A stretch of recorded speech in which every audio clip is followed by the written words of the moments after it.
Good morning friend, welcome to my YouTube channel steno dictation zone. आज तारीख है 4 मई और आज मैं आपको यहाँ पर जनसत्ता समाचार पत्र के संपादकीय 85 शब्द प्रति मिनट की गति से बोलूँगा। अगर आप हमारे चैनल स्टेनो डिक्टेशन जोन में नए हैं तो चैनल को सब्सक्राइब करें, वीडियो को लाइक करें और इसे शेयर करें।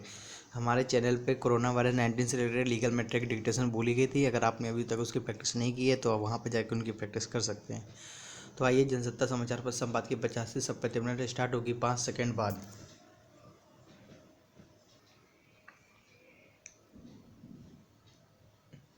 स्टार्ट। पूर्णबंदी के 40 दिन बाद आखिरकार जिंदगी अब खरामा अपने पुराने रास्ते लौटनी शुरू हो गई है। केंद्र सरकार ने कोरोना मामलों के मद्देनज़र जिले को लाल, नारंगी और हरा क्षेत्रों में बांटकर सेवाओं और कामकाज की बहाली की इजाज़त दे दी है।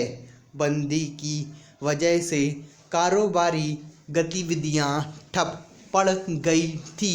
कल कारखाने ठहर गए थे।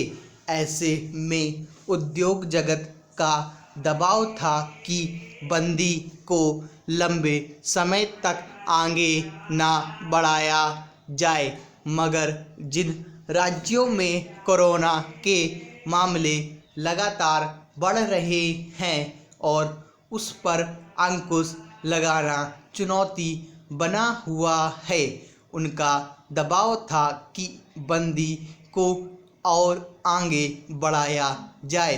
कुछ राज्यों ने बंदी के तीसरे चरण की घोषणा भी कर दी थी। ऐसे में केंद्र सरकार के सामने स्वाभाविक ही असमंजस की स्थिति थी, पर राज्य सरकारों और केंद्र के विभिन्न महकमों से विचार विमर्श के बाद यही रास्ता निकला कि बंदी को 14 दिन के लिए और आगे बढ़ा दिया जाए। पर जिन इलाकों में संक्रमण कम है या बिल्कुल नहीं है, उनमें कारोबारी और दूसरी गतिविधियों को बहाल कर दिया जाए। हालांकि अभी स्कूल, कॉलेज, रेलें, हवाई जहाज, बस सेवाएं पूरे देश में बंद रहेगी। जहां तहां फंस गए और अपने घर लौटने के इच्छुक लोगों को सुरक्षा मानकों का पालन करते हुए लौटने की इजाज़त जरूर दे दी गई है। जहां संक्रमण के मामले बिल्कुल नहीं पाए गए, वहां कारोबारी गतिविधियों को बड़े पैमाने पर शुरू करने की छूट मिली है। पर जहां कम मामले हैं, वहां कई कारोबार बंद रहेंगे। अधिक संक्रमण वाले इलाकों में सख्ती बरकरार रहेगी। बंदी की वजह से सबसे मुश्किल रोज़मर्रा भोजन के लिए श्रम करने वालों किसानों, कृषि उत्पाद का कारोबार करने वालों को उठानी पड़ रही थी। अब ऐसे लोगों को काम करने की इजाज़त मिलने से उनके साथ साथ शहरों में खाने पीने की चीज़ों की किल्लत से जूझ रहे लोगों को भी कुछ आसानी होगी।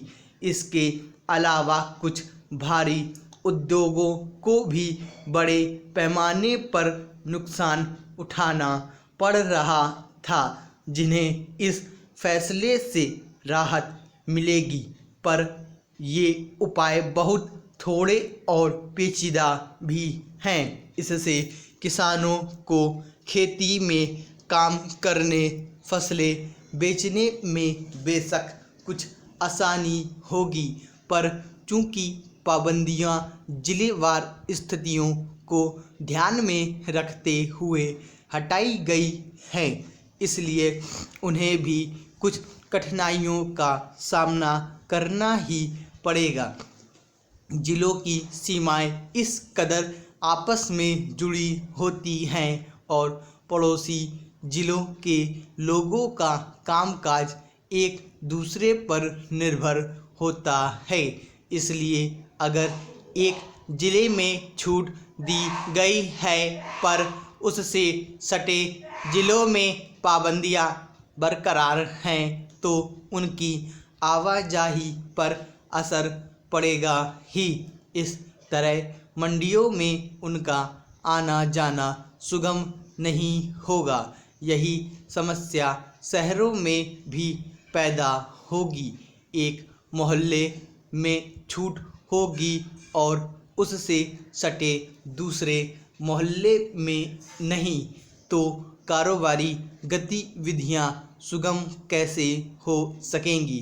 पैरा इस बंदी की सबसे अधिक मार छोटे, मझोले और सूक्ष्म उद्योगों पर पड़ी है। अगर कुछ इलाकों में उन्हें खोलने की इजाज़त मिल भी गई है तो उनकी मुश्किल यह है कि वे संचालित कैसे हों। उनमें काम करने वाले बहुत सारे मजदूर या तो अपने गांव लौट गए हैं या लौटने की सुविधा के इंतज़ार में हैं। उनके बिना इन उद्योगों का काम नहीं चल सकता। फिर सीमित दायरे में इजाज़त मिलने से कच्चे माल वगैरह को लेकर भी परेशानियां बनी रहेंगी, इसलिए बंदी को पूरी तरह हटने का इंतज़ार ही एकमात्र रास्ता है। स्टॉप।